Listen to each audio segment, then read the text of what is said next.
Amazon की जो कर्मचारी संख्या है वो 16 लाख है, और मेरे सामने अडानी जी की वेबसाइट खुली है, वो बता रहे क्या कर्मचारी 23,000 है पूरे ग्लोबल।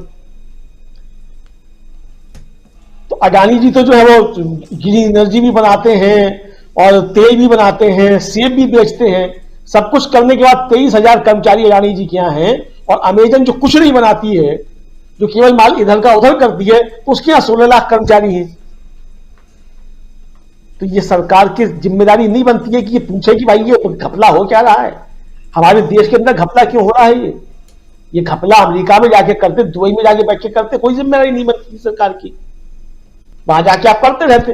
लेकिन चूंकि आप भारत के अंदर हैं, और देखिए सवाल तो ये है कि अब निर्मला सीतारमण अगर कह रही हैं इससे सरकार का कोई लेना देना नहीं, हम तो मान लेते हैं, बिल्कुल सही बात है। तो फिर ये तो बताएं कि प्रधानमंत्री हमारे लिए 18 घंटे काम करते थे, फिर ये काम किसके लिए कर रहे थे। हम तो समझ रहे थे कि राष्ट्र का काम नहीं करते, भारतीय जनता पार्टी के लिए चुनाव प्रचार करते हो, अडानी जी के लिए काम करते हैं, तब भी चलो देश बढ़ रहा है। अगर अडानी जी बढ़ रहे हैं, तो अगर अडानी जी के लिए भी काम नहीं कर रहे हैं प्रधानमंत्री, तो 18 घंटे काम कर किसके लिए रहे हैं, ये तो देश को मालूम पड़े। क्योंकि देश के लिए तो काम हो नहीं रहा है। देश के लिए अगर काम हो रहा होता तो 80 करोड़ लोगों को 4 किलो अनाज पर नहीं जीना पड़ रहा होता। ये तो सरकार खुद कह रही है कि 80 करोड़ लोगों को 4 किलो अनाज दे रही है वो महीने, हम तो कह नहीं रहे, सरकार कह रही है ये तो प्रधानमंत्री 18 घंटे काम कर किसके लिए रहे, तो ये तो बड़े सवाल है। तो कुल मिला के राजीव जी परिस्थितियां हैं, मुझे लगता है कि अब देखिए LIC डूबे, मुझे जो लगता है, तो मेरी अपनी दिमाग की उपज कह रही है, देखिए जेपीसी से घबराते क्यों, जेपीसी से इसलिए नहीं घबराते, संसद में जब सबसे ज्यादा बहुमत भारतीय जनता पार्टी का है दोनों सदनों में, तो जाहिर सी बात है जेपीसी बनती है तो जेपीसी भी उस सदन के बहुमत के अनुपात में बनती है, तो सबसे ज्यादा आंकड़ा आपका ही रहेगा उस जेपीसी में भी, तब भी आप जेपीसी के लिए तैयार नहीं है। तो इसलिए तैयार नहीं है क्योंकि खतरा यह रहता है कि कहीं जेपीसी की रिपोर्ट जो है किसी मामले में अटक गई, और चूंकि ऐसा होता है, चूंकि जो संवैधानिक प्रक्रियाएं होती हैं, वो जेपीसी बनेगी, उसका कोरम होगा, उस कोरम में अगर कोई कमी रह गई तो वो बैठक नहीं हो पाएगी, जांच पे किसी ने फुटनोट लगा दिया असहमति का, तो फिर वो चीजें सामने आ जाएंगी, और चुनाव सिर पे है। तो अगर चुनाव के बाद उस जेपीसी की रिपोर्ट आती है तो हो सकता है और ज्यादा घपला हो जाए, सरकार रही ना रही तब तक, तो फिर सब घेरे में आ जाएंगे। तो इसलिए जो है जेपीसी से बचा जाता है, इसलिए नहीं कि उन्हें कोई खतरा है जेपीसी से, बाकी जेपीसी जो है कुछ जांच वाच कर लेगी। खतरा यही है कि वो चुनाव के बाद जो है ना आने पाए, ये वैसे खतरा है इसका सब मिला करके। और जांच वाच वैसे इस देश के अंदर जांचों का हमने हश्र देखा है, कैसी कैसी जांचें सब होती हैं और जांचों में निकलता है क्या और किस तरीके से निकलता है, ये सब देखा है हमने।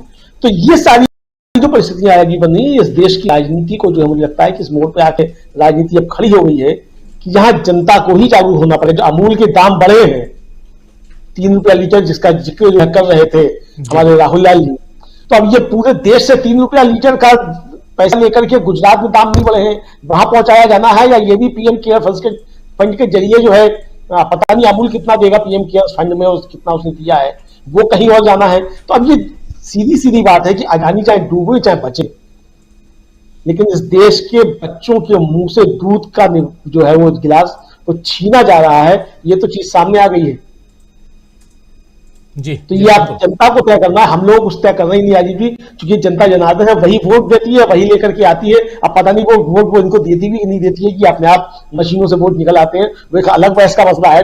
लेकिन जब तक कि वो चीज साबित नहीं जाती है तब तो कहा ही जाएगा कि जनता के वोट से सरकारें बनती है जी। तो उसी जनता को तय करना है जी राजीव जी। स्वामी जी, एक हमारे साथी कह रहे हैं कि अगर जांच होती है अडानी की, तो जांच का ठेका भी शायद अडानी को ही दे दिया जाएगा, फिर क्या करेंगे?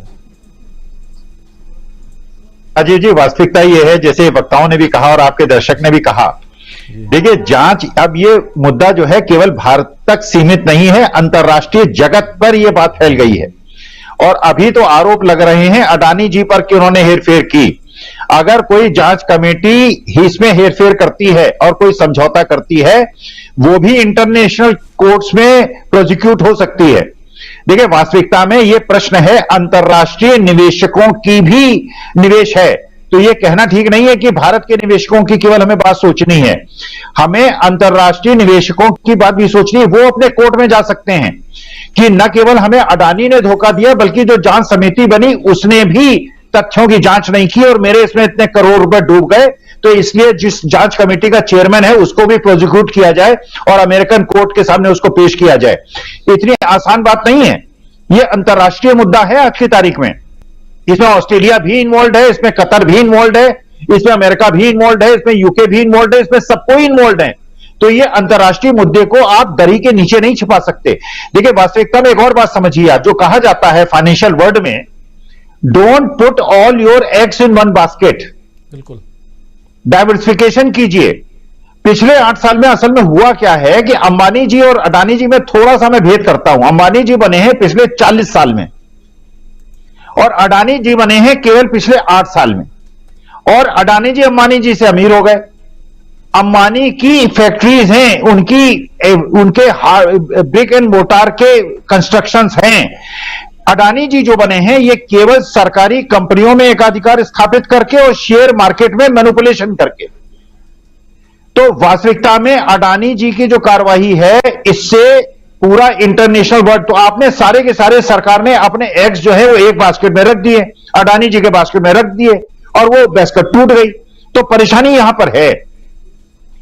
जो इंटरनेशनल वर्ल्ड है, मैं बात जो कर रहा हूं भारत की अस्मिता की कर रहा हूं, भारत की, ये इसलिए चाहे वो सेबी जांच करे, चाहे वो इंडिपेंडेंट कमेटी हो, चाहे सुप्रीम कोर्ट, ये कमेटी की जांच को भी इंटरनेशनल कम्युनिटी बड़े ध्यान से देखेगी।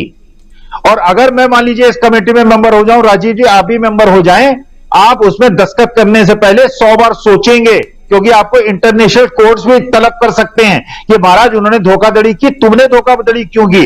जब ये तथ्य सामने थे कि शेल कंपनीज थी, यहां से पैसा वहां गया था, तो तुमने इस चीज को इग्नोर क्यों किया? तुम्हें भी दंड दिया जाएगा और तुम्हें भी इंटरनेशनल इंटरपोल आके तुम्हें भी ढूंढेगा। तो जांच कमेटी बननी चाहिए, जांच कमेटी हेरफेर करने चाहे तो करे, और उसके जो समिति हैं वो अपने ऊपर अगर ये सारा दोष लेना चाहें और इंटरनेशनल कोर्ट्स को झेलना चाहें तो हेरफेर करें। और उचित यही है कि ये जो न्यायालय और पंच के उसमें बैठे कोई भी कमेटी हो, कोई झूठ ना बोले, क्योंकि मामला अंतर्राष्ट्रीय है, भारत की प्रतिष्ठा का है, भारत माता की प्रतिष्ठा का है। इसलिए जो भी उस जांच कमेटी में बैठे हेरफेर करने का दुस्साहस न करे। राजीव जी जी, लेकिन स्वामी जी जरा ये समझना चाहूंगा कि क्या ये जो पूरा का पूरा मामला है इसको अब आगे सोमवार से, क्योंकि सोमवार को शेयर बाजार पे डिपेंडेंसी जो है, और आप जैसा कह भी रहे हैं कि पूरा मामला अदानी और अंबानी में फर्क अभी आप समझा भी रहे थे कि अंबानी जो हैं वो अमीर बने, दुनिया के तीसरे नंबर पर पहुंचे शेयर मार्केट में अपने आप को, अपने वेल्थ को बढ़ा करके, जैसे गिर रहा है। क्या ये मामला सिर्फ और सिर्फ शेयर बाजार तक है या आम जनता तक भी है? नहीं, देखिए शेयर मार्केट का है ही नहीं, ये लोग उलझा रहे हैं इसको। ये मामला शेयर मार्केट का नहीं है, ये मामला है हेरफेर का, ये मामला है बैलेंस शीट में हेरफेर का, ये है एफडीआई दिखाकर अपने हवाला मनी को, और इसमें चाइनीज आदमी का भी इन्वॉल्वमेंट है। चाइना से हम खरीदते हैं 10 रुपए का, वो जाता है मॉरिशस, उसको हिंदुस्तान खरीदता है 40 रुपए का। ओवर इनवॉइसिंग का मामला है। और वास्तविकता में जो कहा जा रहा है ना कि बैंक जो है बिल्कुल सेफ है, क्योंकि उन्होंने अगर 30,000 करोड़ का लोन दिया है तो 50,000 करोड़ के एसेट्स हैं। राजीव जी मैंने अपने जीवन में देखा है, जब वो एसेट्स का देखा जाएगा वो ओवर इनवॉइस्ड एसेट्स हैं, वो 30,000 करोड़ के एसेट्स नहीं निकलेंगे, वो 5,000 करोड़ के एसेट्स निकलेंगे और ये सारा पैसा डूबेगा। इसलिए जांच होनी चाहिए। और वास्तविकता में शेयर मार्केट का तो किस्सा है ही नहीं।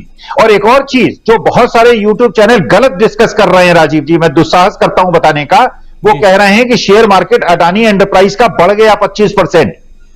और जो मीनू जी ने कल बहुत अच्छी बात बताई थी, लेकिन वो क्योंकि तकनीकी प्रश्न है इसलिए शायद श्रोताओं को परेशानी हो। जब आदमी शॉर्ट करता है, शॉर्ट करने का मतलब 100 रुपए की चीज वो जानता है 50 में आ जाएगी, तो 100 में बेच देता है, 50 में खरीद के अपने को सेटल कर लेता है, 50 रुपए का प्रॉफिट कमा लेता है। उसको शेयर नहीं होते हैं, वो हवा में बेचता है, हवा में खरीदता है। क्योंकि सेबी ने अदानी जी की मदद करने के लिए यह नियम बनाया कि अगर आप शेयर को बेचना चाहेंगे तो आपको 100% मार्जिन रखनी पड़ेगी ब्रोकर के पास, क्योंकि 100% मार्जिन रखनी पड़ेगी। इसलिए जिन लोगों ने शॉर्ट किया था, जिनके पास शेयर नहीं थे, उन्होंने उसको शेयर को खरीद कर पोजीशन को कवर किया, और क्योंकि उन्होंने खरीदा इसलिए शेयर मार्केट उठ गया।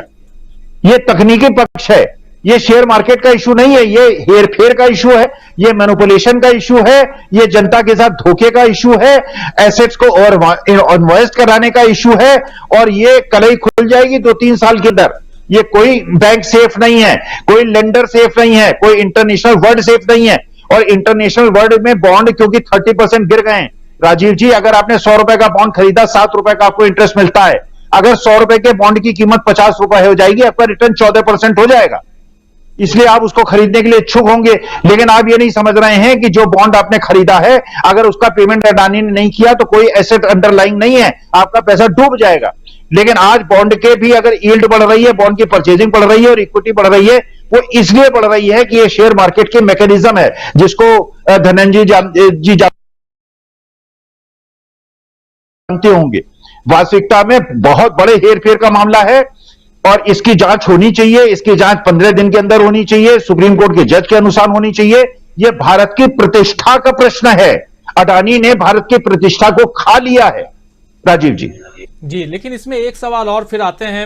मैं समझ रहा हूं कि समय भी खत्म हो रहा है, लेकिन एक सवाल और बहुत लोग